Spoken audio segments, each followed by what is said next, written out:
공정성을 너무 사랑해서 이렇게 원칙적으로 살 거야라는 애들, 저는 제가 알기로는 저 집에는 없거든요. 제가 이상한 애라서 그런 건지 모르겠지만은 근데 17년, 18년, 심지어 20년까지도 민주당 투표율이 높았단 말이죠. 이게 갑자기 뭐 1년 사이에 보수가 됐다? 이건 조금 옳지 않은 분석이라고 봅니다. 나경원 씨나 주호영 씨가 된다고 했을 때는 절대 지지 않았겠죠. 자신들을 대리만족시켜줄 수 있는 어떤 캐릭터를 지지하는 거니까. 언론에서는 흔히 이준석 대표가 청년층을 뭐 공략했다, 끌고 왔다 이렇게 말하지만은 정반대라고 저는 보는 게, 대중이 이준석을 끌고 온 거죠. 그들이 원했던 롤을 수행하기로 한 그 롤에서 벗어나는 행동들을 많이 보이게 된다면은 가차없이 버릴 거라고 저는 생각합니다.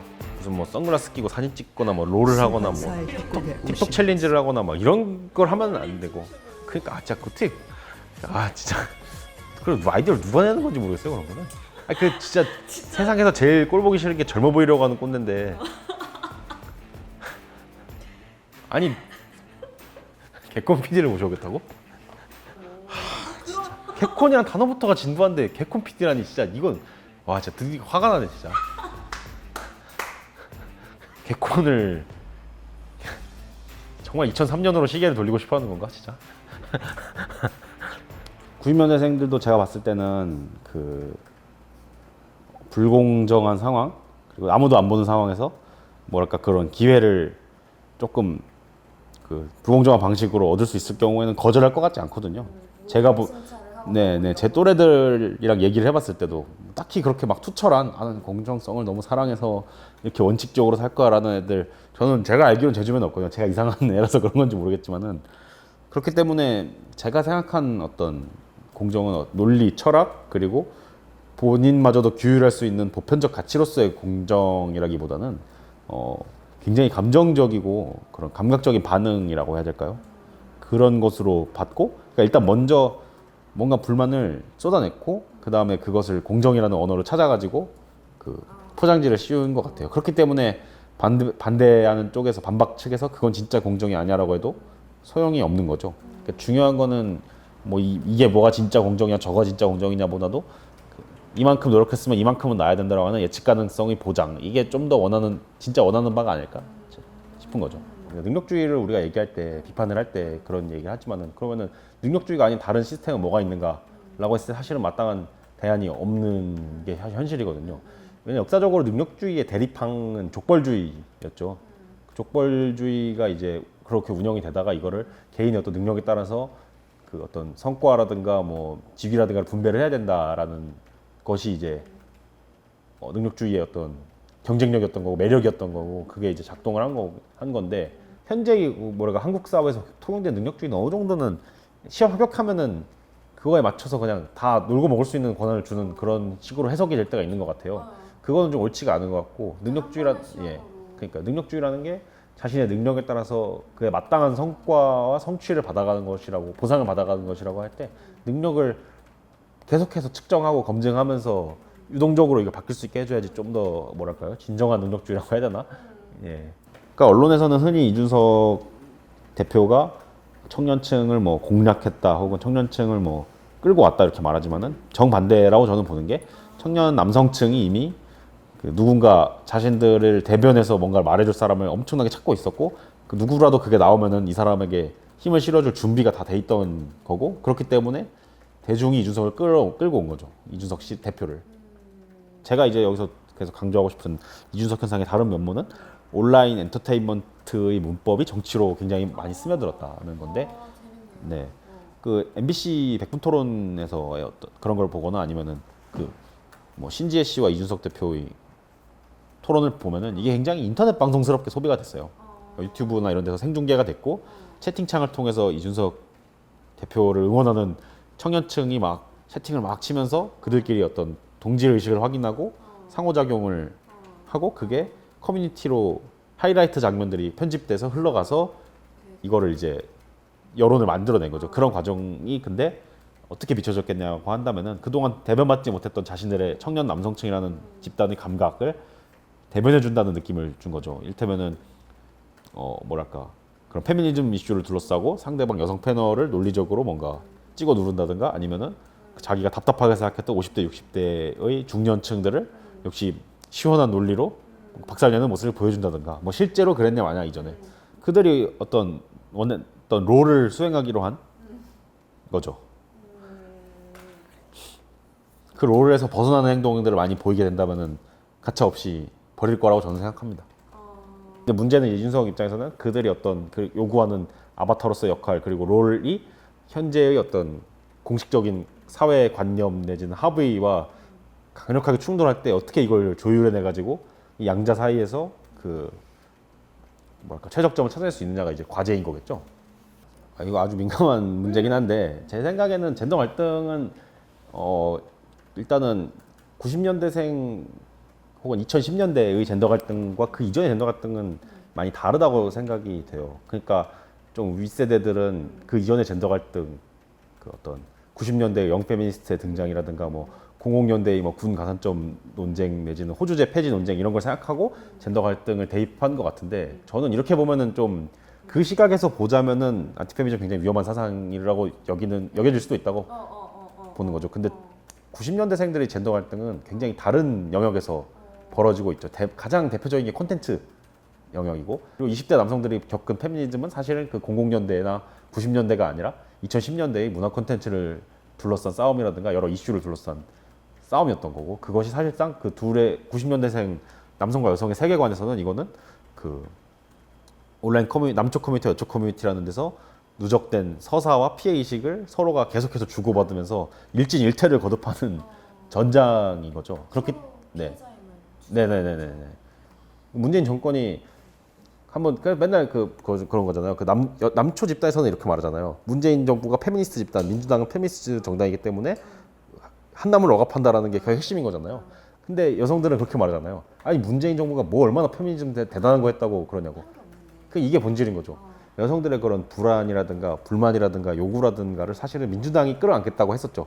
2015년에 온라인 페미니즘 운동이 터졌고 2016년에 강남역 살인 사건이라는 엄청난 그 빅뱅이 터지면서 이제 시작이 된 건데 2017년에 등장한 문재인 정부가 그 유명한 대통령의 페미니스트 선언까지 하면서 문제는 이런 것들이 과연 이게 20대 여성 대중이 원하는 방식으로 이루어졌을까라고 한다면은 이게 좀 애매해지는 문제란 말이죠. 그러니까 그게 극명하게 단절이 드러나는 게 저는 박원순 시장 사태라고 봐요.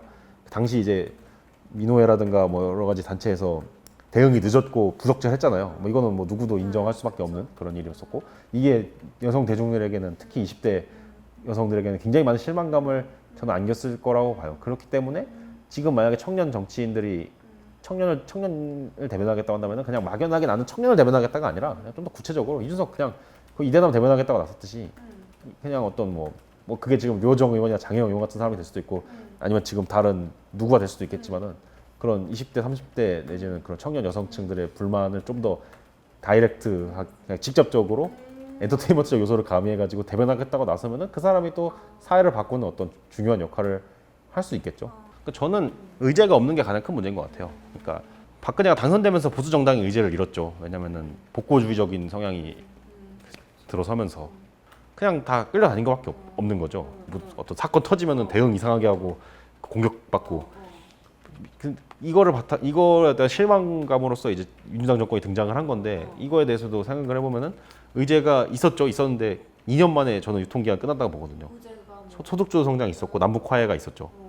그 외교적인 문제. 근데 남북 화해는 아시다시피 하노이 회담이 끝나면서 2019년에 터진 거고 소득주도 성장이랑 부동산 같은 거는 사실상 뭐 실패라고 평가해야겠죠. 의도가 좋았다 이런 거 이전에. 그렇기 때문에 2019년 조국 사태 때 나온 게 뭐냐면은 우리가 새로운 의제도 있지만은 우리는 얘들보다 도덕적이니까 통치할 자격이 있어라고 말했던 건데 딱히 도덕적이진 것 같지도 않은데라는 상황이 도래한 거고 그럼 이제 완전히 이제 그 혼돈으로 접어든 거죠. 그래서 뭘 해야 되지? 우리 사회는 그런 상황이 2019년부터 21년까지 약 2년 정도의 기간이었던 거죠. 그러니까 우리가 그 뭐랄까 미국에서 그 무슨 티본 스테이크를 먹는데 그냥 김치 반찬 나왔다고 이거 한식이라고 할 수 없는 거 아니에요. 그런 거죠. 그동안의 청년 정치 뭐 이런 거는. 이준석 대표가 뜬 거는 그렇게 주는 자리를 받아서 처음에 시작은 그렇게 했죠. 그렇지만은 그 사람이 중량을 갖게 된 거는 결국에는 주는 다리를 단순히 받은 게 아니라 거기서 들이받았기 때문인데 들이받는 사람들 용인할 수 있을 것인가를 질문을 해봐야겠죠. 들러리로만 맨날 세우는 게 그러니까 악세사리가 아니라. 근데 문제는 이제 그거를 하겠다는 게 결국에는 무슨 뭐 선글라스 끼고 사진 찍거나 뭐 롤을 하거나 뭐 틱톡을 하고 틱톡 챌린지를 하거나 막 이런 걸 하면 안 되고.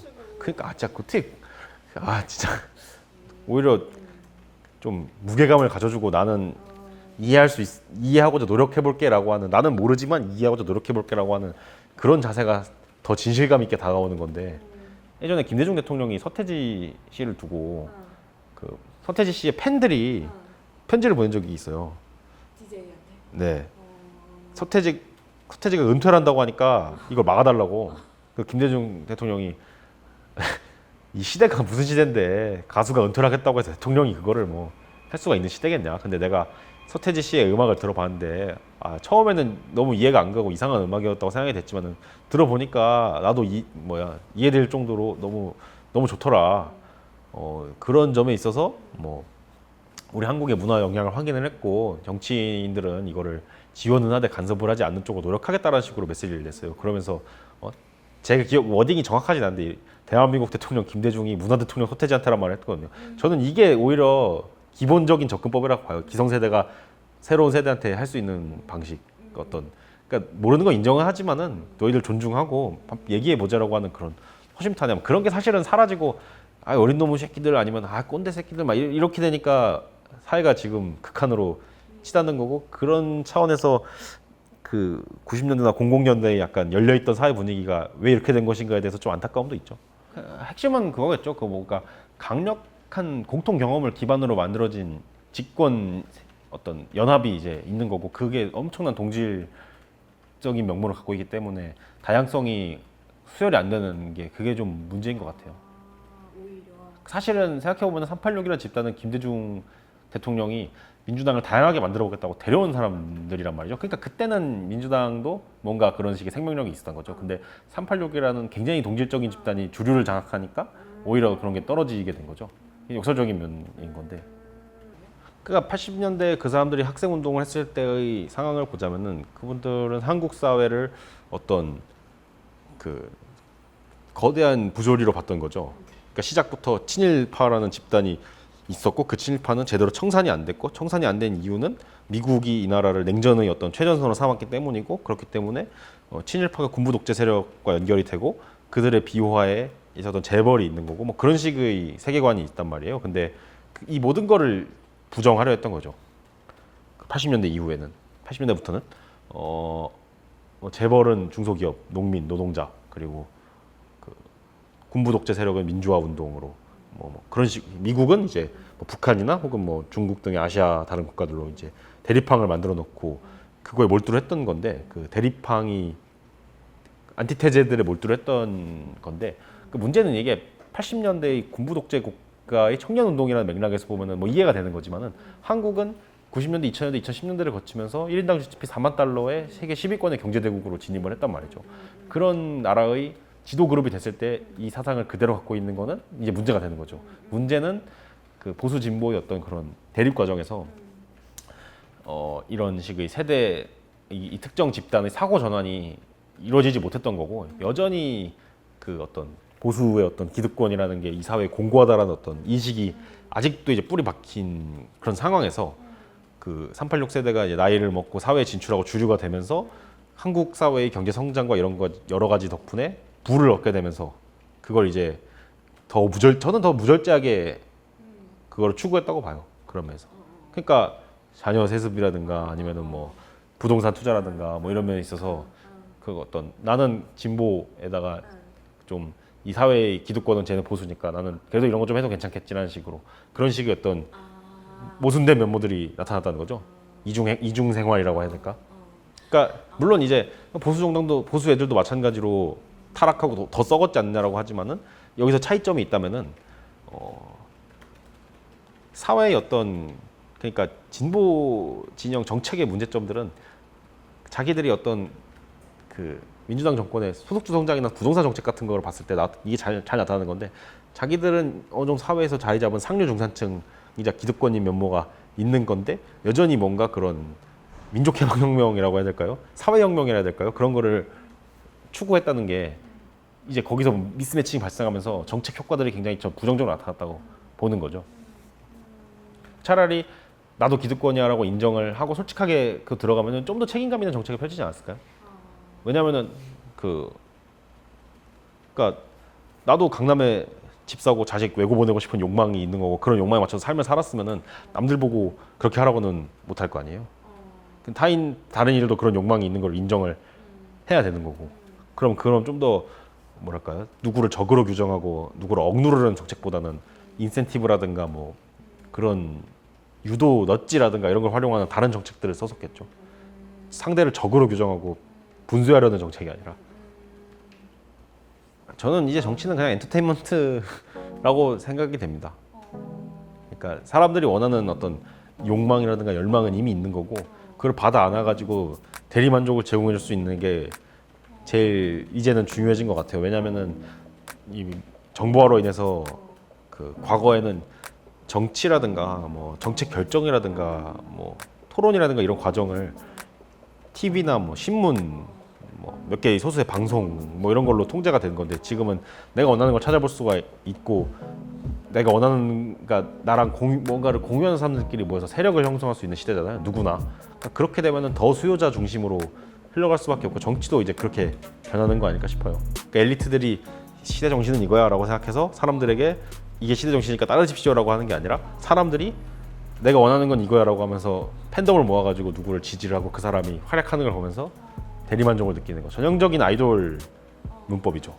뭘 해야 될지 모르겠지만 뭘 하면 안 될지는 제가 좀 그래도 알 수 있을 것 같은 게 일단 하한선을 더 주겠다. 그리고 이걸 던져주겠다 이런 정책은 효과가 없다고 보는 게 저는 사람이 원하는 거는 성취감이라고 보거든요. 내가 노력을 했을 때 이만큼 왔다고 하는 성취감이 사실은 뭘 받는 것보다 더 중요한 기본 뭐 해주겠다, 복지 뭐 해주겠다 이런 거는 사실은 뭐랄까 그런 거를 자극하지 못하는 억눌린 성취감을 풀어주지 못하는 방식인 것 같고 사람들이 원하는 거는 상향을 열어주는 거, 기회를 주는 거 이런 약속을 하는 게 더 필요한 일일 것 같아요. 지금 20대들의 삶에 있어서 온라인 공간, 컨텐츠, 커뮤니티 이런 게 굉장히 중요한데 그런 거를 그냥 뭐 별거 아닌 걸로 치부하고 그냥 대충 보고 쓱 얘기한 다음에 그냥 아무 메시지가 던지는 거는 역풍만 불 가능성이 더 크겠고 그 문법, 생리 그리고 그 생태계를 이해할 만한 사람을 갖춰야겠죠. 그 주변에 어떤 네. 본인들이 이해가 안 되면 그런 주변에 그 이런 걸 좀 뭐랄까 더 잘 번역해가지고 소통할 수 있을 만한 그런 사람을 좀 중용을 해야겠죠. 그런